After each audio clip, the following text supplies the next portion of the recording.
হরে কৃষ্ণ, সকলকে আজকে শাস্ত্রচক্ষু গীতার ক্লাসে স্বাগতম। আজকের এই পর্বে আমি শ্রীমদ্ ভাগবত গীতার ৩য় অধ্যায়ের ৩৮ নম্বর শ্লোকে শুদ্ধ সংস্কৃত উচ্চারণে আলোচনা করব।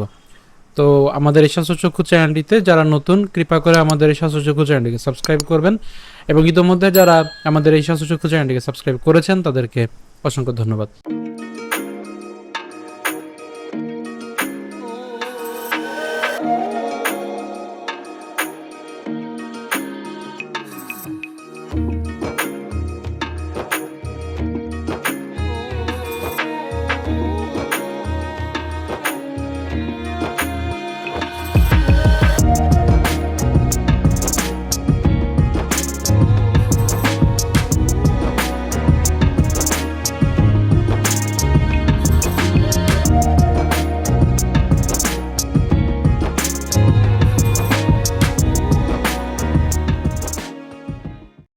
আজকের শ্লোকটি হলো ধূমেনা ব্রিয়তে বহ্নির যথা দর্শ মলেন চ যথোল্বেনা বৃতো গর্ভস তথা তেনে দমাবৃতম। একদমই সহজ, একটু প্রথম থেকে খেয়াল করি।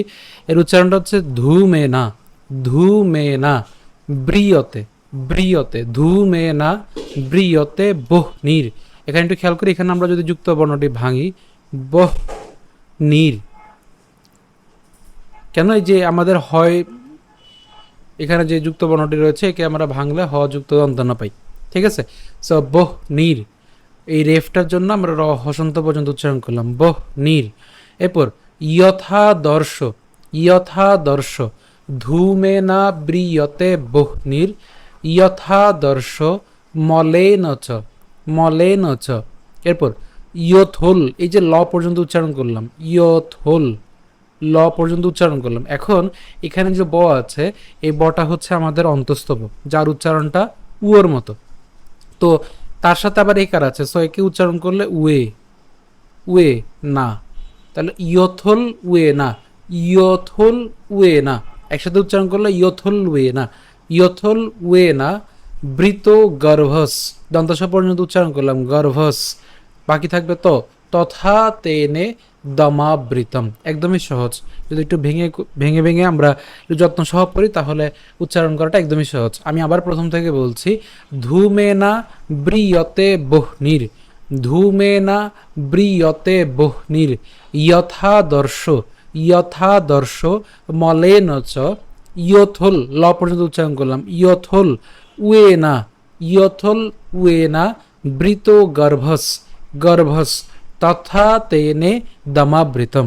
একদমই সহজ, আশা করি আপনারা বুঝতে পেরেছেন। অনুবাদ: অগ্নি যেমন ধূম দ্বারা আবৃত থাকে, দর্পণ যেমন ময়লার দ্বারা আবৃত থাকে, অথবা গর্ভ যেমন জরায়ুর দ্বারা আবৃত থাকে, তেমনি জীবাত্মা বিভিন্ন মাত্রায় এই কামের দ্বারা আবৃত থাকে। সো আপনাদের সুবিধার জন্য শ্লোকটি আরেকটু ভেঙে দিয়েছি, যতটুকু প্রয়োজন ততটুকু আমি ভাঙানোর চেষ্টা করলাম। সো ধূমেনা ব্রিয়তে বহ্নির, এই যে আমরা এটা একসাথে উচ্চারণ করব, ভাঙানোর জন্য ভেঙেছি কিন্তু উচ্চারণ করার সময় একসাথে উচ্চারণ করবো, বহ নীর, বহ নীর যথাদর্শ, বহ নীর।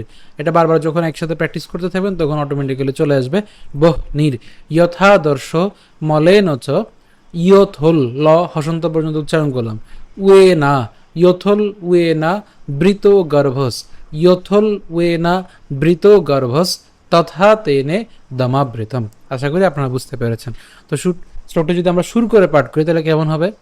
ধূমেনা ব্রিয়তে বহ্নির যথাদর্শ মলেন চ যথোল্বেনা বৃত গর্ভস তথা তেনে দমাবৃতম। আমি আবার বলছি, ধূমেনা ব্রিয়তে বহ্নির যথাদর্শ মলেন চ যথোল্বেনা বৃত গর্ভস তথা তেনে দমাবৃতম।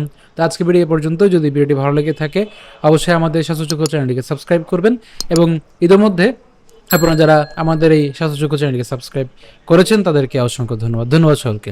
হরে কৃষ্ণ।